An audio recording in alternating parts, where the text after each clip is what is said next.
जय हो। सुन रहे हैं हम श्रीपाल कुंवर का पुण्योदय और पापोदय के बीच में झूलता हुआ जीवन चरित्र। कल तक हमने देखा कि श्रीपाल कुंवर को धवल सेठ ने समुद्र के बीच में धक्का दे दिया। श्रीपाल कुंवर तो अपने प्रबल पुण्य के प्रताप से कंकु द्वीप के थाना नगरी में पहुंच गए और वहां की राजकुमारी गुणमाला से विवाह भी उनका हो गया। इधर धवल सेठ ने अपने मन की वह बुरी भावना श्रीपाल की पत्नियों के सामने रखी। उनको अपना बनाने की चाहत उसके मन में है और यह बात उसने उनके सामने रखी। तब श्रीपाल की पत्नियां मदन सेना और रैन मंजुषा दोनों ही धवल सेठ को बहुत समझाती है कि आप हमारे पिता के समान हैं, हम आपके लिए बेटी के समान हैं और आप हमारे लिए ऐसे विचार रखते हैं, ये आपको शोभा नहीं देते। धवल सेठ समझाने पर भला कहाँ समझने वाले थे। तब मदन सेना और रैन मंजुषा धवल सेठ को बड़े कड़े स्वरों में फटकार लगाते हुए कहती है कि जिस तरह से प्रबल पराक्रमी वीर योद्धा शास्त्रों का जानकार रावण सीता का अपहरण करके ले गया, तो रावण को भी अपनी सोने की लंका से हाथ धोना पड़ा।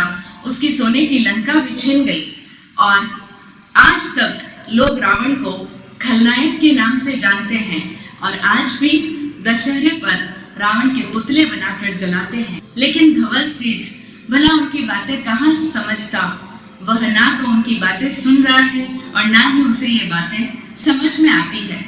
शासन रक्षक देवी और देवता ने श्रीपाल की दोनों पत्नियों को दर्शन दिए और उनको एक माला दी, जिसके प्रभाव से कोई भी बुरी दृष्टि वाला पुरुष उनको स्पर्श भी नहीं कर सकता था। और उन्होंने श्रीपाल के बारे में भी बताया कि श्रीपाल मरे नहीं हैं, बल्कि वे तो अभी भी राजमहल का सुख भोग रहे हैं। यह सुनकर रैन मंजुषा और मदन सेना दोनों आश्वस्त होती है और वे दोनों भी नौबत के ध्यान में लीन रहती हैं। इतना सब होने के बाद में भी धवल सेठ अपनी हरकतों से बाज नहीं आता। एक दिन फिर से वह कोशिश करता है, स्त्रियों का वेश बनाता है और पहुंच जाता है श्रीपाल की दोनों पत्नियों के पास में।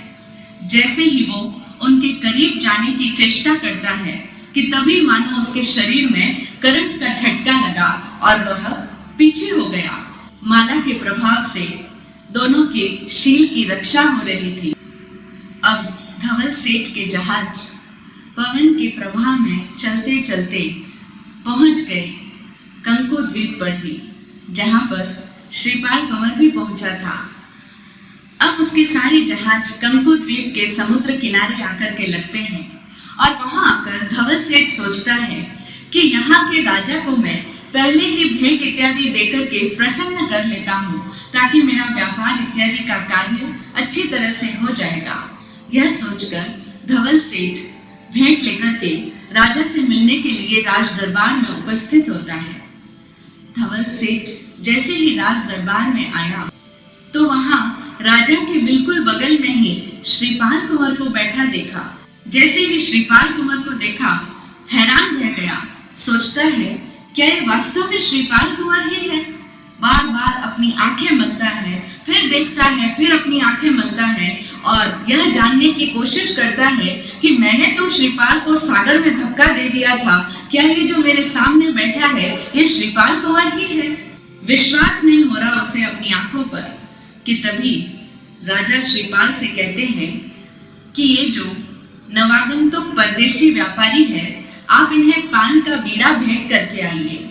श्रीपाल पान का बीड़ा लेकर के धवल सेठ के नजदीक जाते हैं और नजदीक आने पर धवल सेठ और श्रीपाल कुंवर दोनों ही एक दूसरे को पहचान जाते हैं। धवल सेठ राज दरबार से बाहर निकले और उन्होंने द्वारपाल से पूछा कि ये जो राजा के पास में बैठे हैं, ये जिन्होंने मुझे पान का बीड़ा दिया, ये कौन है? द्वारपाल से जब प्रश्न पूछा तो द्वारपाल ने बताया कि ये तो हमारे यहाँ के राजा के जवाई हैं। राजा के जवाई? सुनते ही धवल सेठ के तो होश उड़ गए।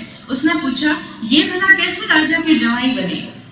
द्वारपाल ने कहा, बहुत ही आश्चर्यकारी बात है। समुद्र के किनारे पर सोए हुए पड़े मिले थे और राजा ने महलों में बुला करके इनको अपनी कन्या दे दी है। इस तरह से बन गई है हमारे यहाँ के राजा की जमाई। अब धवल सेठ को तो काटो तो खून नहीं, क्योंकि उसने तो जिसे मरा हुआ समझा था वह तो जिंदा है। अपने स्थान पर आकर के धवल सेठ अपने मित्रों को बुलाता है और उन्हें यह बात बताता है कि जिसको हमने मार दिया था वह श्रीपाल तो यहाँ का राजा का जमाई बन बैठा है।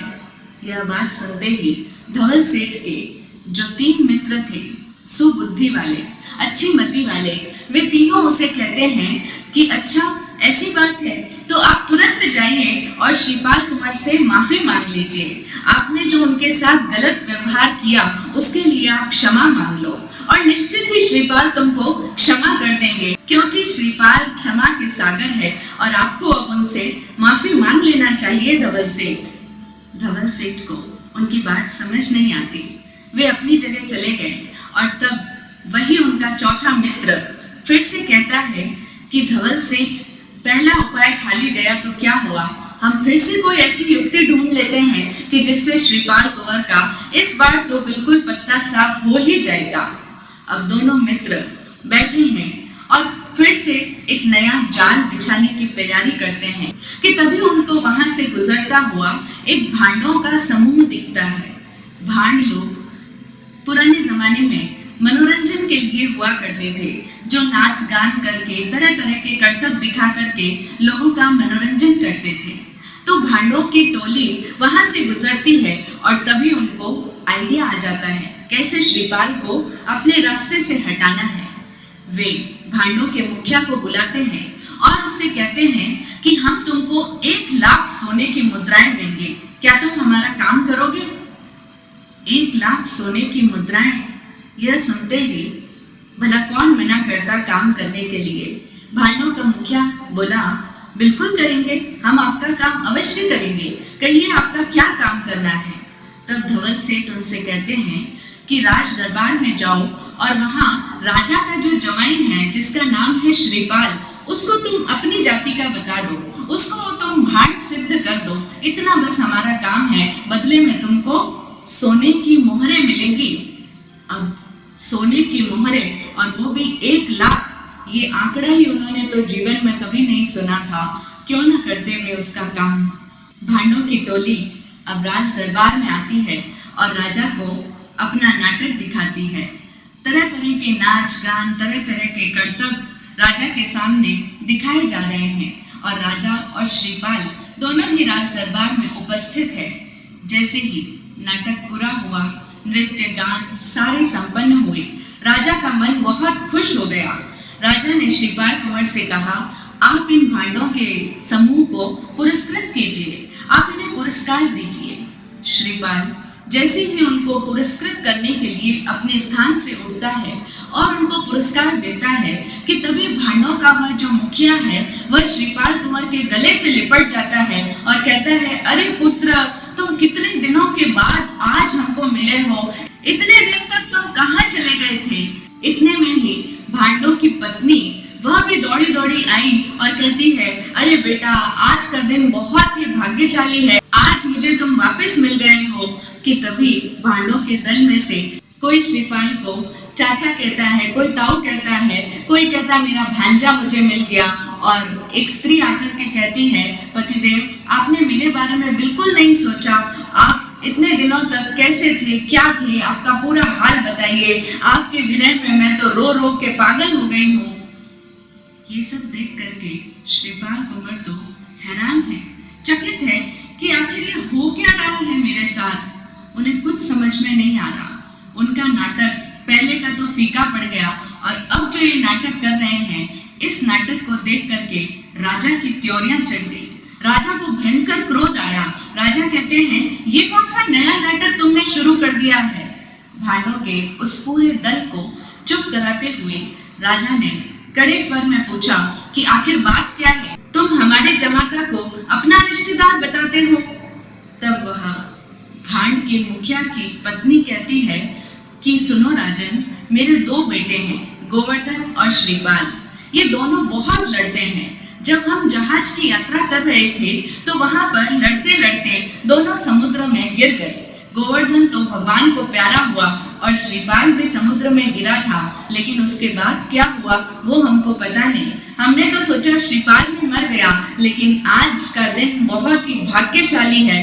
आपका दरबार बहुत ही सौभाग्यशाली है कि आज मुझे मेरा बिछड़ा हुआ पुत्र मिल गया। यह बात सुनते ही राजा के तो होश उड़ गए। राजा श्रीपाल से कहते हैं, तो क्या तुम भांड कुल के हो? ये तुम्हारा पूरा परिवार है? तुमने मेरे साथ छल किया।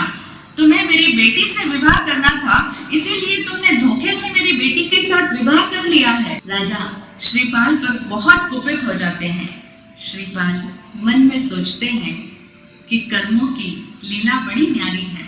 कर्म मुझे नाच नचा रहे हैं। अब देखो आगे क्या मेरे कर्म मुझे नया रंग दिखाते हैं।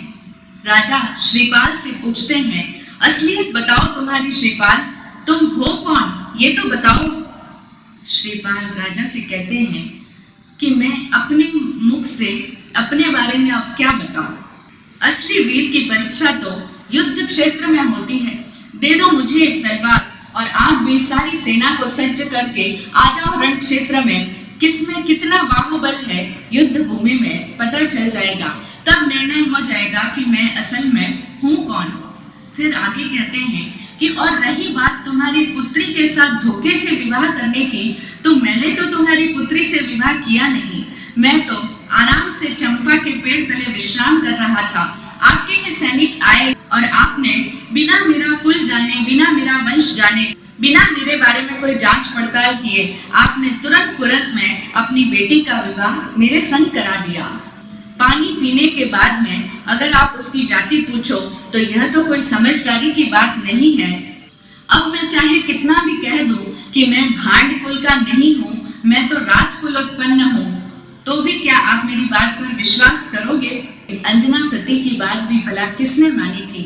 होनहार बलवान होती है। आपको अगर ऐसा लगता है कि मैं राजकुल उत्पन्न नहीं हूँ तो सुन लो आप भी कि मैं भी ना तो क्षत्रिय हूँ ना ब्राह्मण हूँ। हाँ, मैं स्वीकार करता हूँ कि मैं भांड कुल में उत्पन्न हुआ हूँ और भांड ही मेरा परिवार है। इतना सुनते ही तो राजा को इतना गुस्सा आया कि दुष्ट श्रीपाल, इसका मतलब तूने धोखे से मेरी बेटी से विवाह करने के लिए अपने आप को राजकुल में उत्पन्न बताया था। अब तो तुमको फांसी की सजा मिलेगी। अपने सैनिकों को आदेश दिया कि श्रीपाल को बंदी बना लो और तुरंत फांसी का तख्ता तैयार करो। श्रीपाल को फांसी की सजा मिलने का हुक्म हो चुका है। इधर ये सारा समाचार गुणमाला, जो कि श्रीपाल की पत्नी है, राजा की बेटी, उसको ये सारा समाचार उसकी दासी जाकर के बताती है और कहती है कि अरे सुनो, श्रीपाल कुंवर के साथ में क्या क्या घटना घटित हो गई है। आपके पिता ने उनको भांड समझ लिया है और दरबार के अंदर एक भांड की मंडली आई है। वो श्रीपाल को अपने परिवार का बताते हैं। ये देखो अनर्थ हो रहा है। राजा ने तो हुक्म दे दिया है श्रीपाल को फांसी पे चढ़ाने का। यह बात सुनते ही गुणमाला तुरंत अपने पति के पास जाती है और श्रीपाल से कहती है, हो विश्वास जनक को ऐसी प्रत्यक्ष बात बताओ, मिटे भरम सब दुनिया का तुरंत आप फरमाओ। श्रीपाल नरेश्वर समर्यो परमेश थी नव पद प्रेम से। गुणमाला श्रीपाल से कहती है कि मैं तो जानती हूँ कि आप राजकुल में उत्पन्न हो। आपने अपनी पूरी कथा मुझे बताई है, तो अब मेरे पिता को भी बताइए ना, जिससे पिता को विश्वास हो जाए। ऐसा कुछ प्रत्यक्ष करके दिखाइए। राजा और इस नगर की सारी प्रजा आपको भाट समझ रही है, इन सब का भ्रम मिटाइए ना। तब श्रीपाल कुंवर पत्नी गुणमाला से कहते हैं कि सुनो गुणमाला, समुद्र के किनारे पर अभी ही कुछ नए जहाज आए हैं। तुम वहां जाओ और वहां जाकर के मदन सेना और रैन मंजुषा को यहाँ बुलाकर लाओ। अब वे ही मेरा वास्तविक सत्य उजागर करेंगे। तब गुणमाला अपने पिता के पास आकर के कहती है कि जब तक मैं वापस ना आ जाऊं पिताजी, तब तक श्रीपाल कुंवर को फांसी नहीं दी जाएगी। यह कहकर वह जाती है समुद्र के किनारे और वहां जाकर के जोर जोर से पुकारती है, बहन मदन सेना, बहन रैन मंजुषा, कहाँ हो आप, कहाँ हो, जल्दी आओ, जल्दी आओ। आवाज सुनते ही वे दोनों देखती है जहाज पर से कौन उनको यहाँ इस परदेश में उनके नाम लेकर के पुकार रहा है। जब पूछा तो गुणमाला ने कहा कि आप तो तुरंत राजमहलों में चलिए, राज दरबार में चलिए, श्रीपाल कुंवर पर भारी विपत्ति आई हुई है। श्रीपाल कुंवर पर? जैसे ही श्रीपाल का नाम सुना वे दोनों उनसे पूछती हैं कि तुम हमारे पति को जानती हो? क्या श्रीपाल कुंवर यहाँ पर है? तुम उनसे कब मिली? उनकी जिज्ञासा श्रीपाल कुंवर के प्रति बहुत बढ़ जाती है। तब गुणमाला सारी बात बताती है कि श्रीपाल कुंवर जब समुद्र में गिरे तो वहां पर से वे इस कंकु द्वीप में आ गए थे। यहाँ पर मेरे पिता ने मेरा विवाह उनके साथ में कर दिया, लेकिन आज दरबार में ऐसी ऐसी घटना घटित हुई है, भांडों के दल ने उनको भांड बता दिया है और मेरे पिता ने उनको फांसी का हुक्म सुना दिया है। अब इस विकट परिस्थिति में आप दोनों ही कुछ सहायता कर सकती हैं। मदन सेना और रैन मंजुषा दोनों ही गुणमाला के साथ राज दरबार में आती हैं। सभा में आकर के वे श्रीपाल की पूरे जीवन के बारे में बताती है, वे कहाँ पैदा हुए, उनके साथ में क्या क्या घटनाएं घटी और किस तरह से धवल सेठ के साथ में समुद्र की यात्रा करते करते वे बब्बर द्वीप में आए, फिर वहां से रत्न द्वीप में आए और फिर धवल सेठ ने किस तरह धोखे से उनको सागर में गिरा दिया था। और तब उन्होंने बताया राजा से कि जो धवल सेठ है वह धवल सेठ बहुत ही पापी है, बहुत ही दुष्ट बुद्धि वाला है। उसी ने हमारे पति श्रीपाल कुंवर को समुद्र में गिराया था और समुद्र में गिरने पर वे यहाँ आपके कंकु द्वीप में पहुंच गए थे। यह धवल सेठ इतना पापी है कि उसने हमारा शील भंग करने का भी प्रयास किया था। इस धवल सेठ के बारे में तो हम आपको क्या बताएं। राजा श्रीपाल का सारा सत्य सुन करके बहुत ही लज्जित हुआ, शर्मिंदा हुआ कि उन्होंने कैसे श्रीपाल को भांड जाति का समझ लिया था।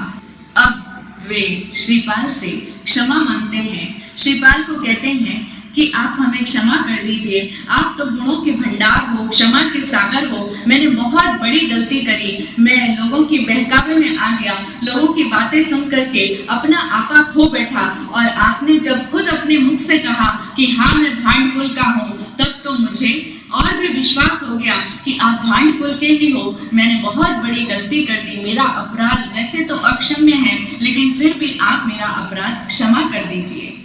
तब श्रीपाल कुंवर कहते हैं कि आपका कोई अपराध नहीं है राजन, आपका कोई दोष नहीं है, यह तो मेरे अपने कर्मों का दोष था।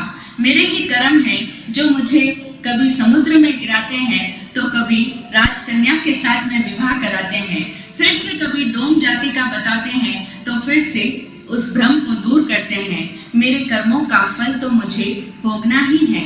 गुरुजनों से मैंने यही सीखा है कि व्यक्ति अपने ही भावों के अनुसार कर्मों का बंधन करता है और उन कर्मों को भोगे बिना उसका छुटकारा नहीं हो सकता है। उसमें किसी का कोई भी दोष नहीं है। हम अपने जीवन में आने वाली घटनाओं के लिए खुद ही जिम्मेदार होते हैं। भैया क्यों दें हम दूसरों को दोष, निज भाव फल ही निज को मिले।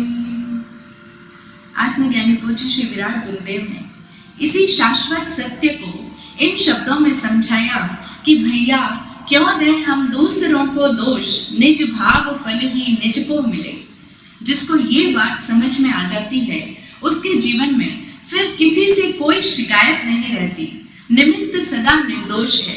सामने वाले व्यक्ति का, परिस्थिति का, किसी का भी कोई दोष नहीं है। मेरे जीवन में जो कुछ भी मुझे भोगने को मिलता है वह सब मेरे अपने ही कारण है। I am only responsible for my life।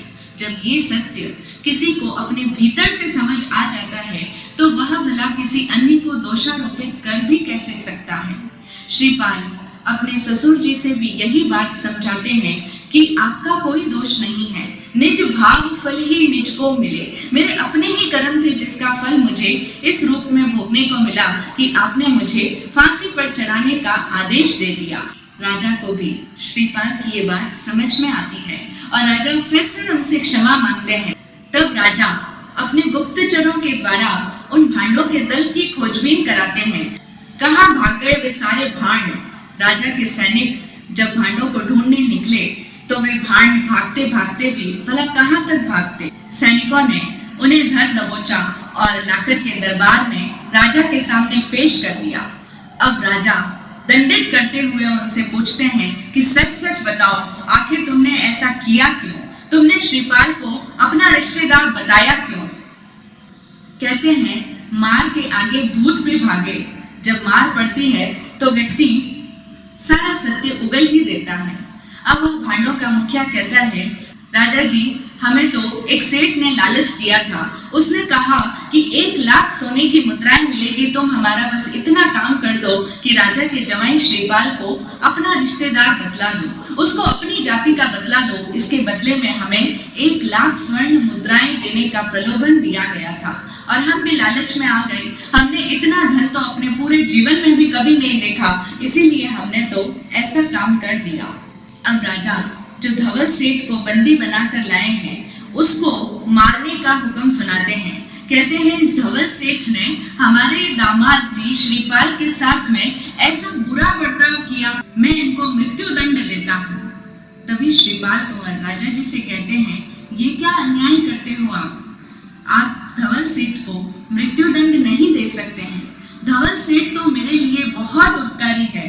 धवल सेठ का ही तो उपकार है कि जो मैं आज यहाँ तक पहुँच पाया हूँ। ये तो मेरे लिए पिता के समान है।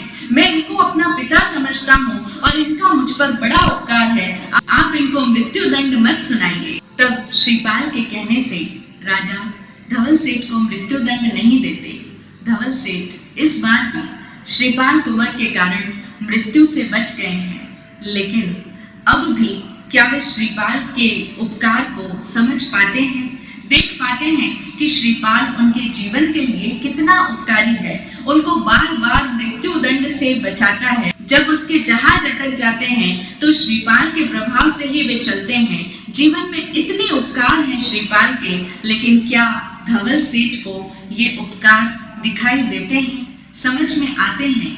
इसको हम सुनेंगे समय के साथ। आज इतना ही। जय हो।